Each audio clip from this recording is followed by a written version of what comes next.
రామగుండం నియోజకవర్గం పరిధిలోని కుల వివక్షత కుట్రపూరితంగా మున్సిపల్ అధికారులు దళితుల దేవుడు బాబాసాహెబ్ అంబేద్కర్ విగ్రహాలను తొలగించేందుకు కుట్రను పన్నుతున్నారని ఆల్ ఇండియా అంబేద్కర్ యువజన సంఘం రాష్ట్ర వర్కింగ్ ప్రెసిడెంట్ బొంకూరి మధు, జాతీయ కార్యదర్శి కొంకటి లక్ష్మణ్ ఆరోపించారు. పూలే అంబేద్కర్ జ్ఞానమాల కార్యక్రమంలోని భాగంగా ఆదివారం గోదావరి ఖని పట్టణంలోని పూలే అంబేద్కర్ విగ్రహాలకు పూలమాలలు వేసి ఘనంగా నివాళులర్పించారు. అనంతరం వారు మాట్లాడారు. కొంతమంది మున్సిపల్ కార్పొరేషన్ అధికారులు కుల వివక్ష కుట్రపూరితంగా దళిత వ్యతిరేకులుగా వ్యవహరిస్తున్నారన్నారు. ఆల్ ఇండియా అంబేద్కర్ యువజన సంఘం నాయకులు పాల్గొన్నారు.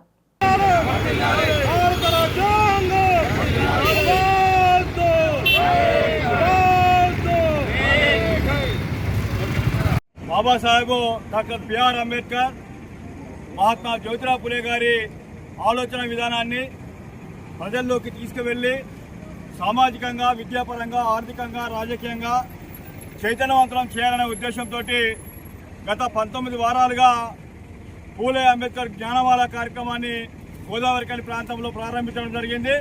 మరి ఇది ఒక మహోన్నతమైనటువంటి ఆశయ సాధన కోసము ఈ కార్యక్రమాన్ని తీసుకోవడం జరిగింది. మరి ఏదైతే దళితులు, బహుజనులు, అణగారిన వర్గాలు విద్యకు, ఆర్థికానికి, సామాజిక వర్గాలకు దూరంగా ఉన్నటువంటి సామాజిక అణచివేతకు దూరంగా ఉన్నటువంటి వారిని చైతన్యవంతం చేయడం కోసము ప్రత్యేకమైనటువంటి కార్యక్రమాన్ని తీసుకుంటున్నాము. అయితే ఈ మధ్యకాలంలో గోదావరిఖని పారిశ్రామిక ప్రాంతంలో, ప్రధానంగా రామగుండం నియోజకవర్గంలో ఏదైతే స్ఫూర్తినిచ్చేటువంటి విగ్రహాలు ఏవైతే ఉన్నాయో, బాబాసాహెబ్ అంబేద్కర్ గారు ఈ జాతికి స్ఫూర్తినిచ్చేటువంటి విగ్రహాలను తొలగించడం కోసము కొంతమంది అధికారులు కుట్రపూరితంగా వ్యవహరిస్తున్నారు. ఈ విషయంలో నిన్ననే SC/ST కమిషన్ చైర్మన్ గారికి, అదేవిధంగా సభ్యులకు, జిల్లా కలెక్టర్ గారికి కూడా ఫిర్యాదు చేయడం జరిగింది. మరి విగ్రహాలు తొలగిస్తే బాబాసాహెబ్ డాక్టర్ బిఆర్ అంబేద్కర్ విగ్రహం కానీ లేదా ఇతరత్ర మహనీయుల విగ్రహాలు కానీ తొలగిస్తే సహించేది లేదు.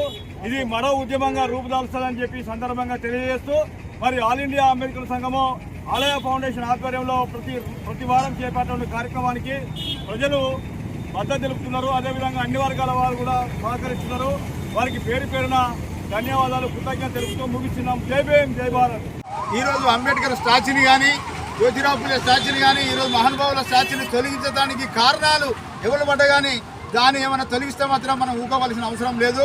వాళ్ళు చేయబట్టే వాళ్ళు సంపాదించిన ఓటు, వాళ్ళు రాసిన రాజ్యాంగం ప్రకారమే వాళ్ళు ఈరోజు ఎమ్మెల్యేలు, ఎంపీలు, కలెక్టర్లు, పోలీసు డిపార్ట్మెంటు అందరూ అవుతున్నారు. కాబట్టి దీని మీద అందరూ మనసుపూర్తిగా గౌరవంగా ఆలోచించుకొని చేయవలసింది. ఎందుకంటే చాలా స్టాచ్యూలు ఇక్కడ మరి రోడ్డుకు అడ్డంగా ఉన్నాయి, నడి రోడ్డు మీద కూడా పెడుతున్నారు. మరి అవి తీసేయకుండా అంబేద్కర్ స్టాచ్యూ తీసేయమన్నది కూడా కరెక్ట్ కాదు.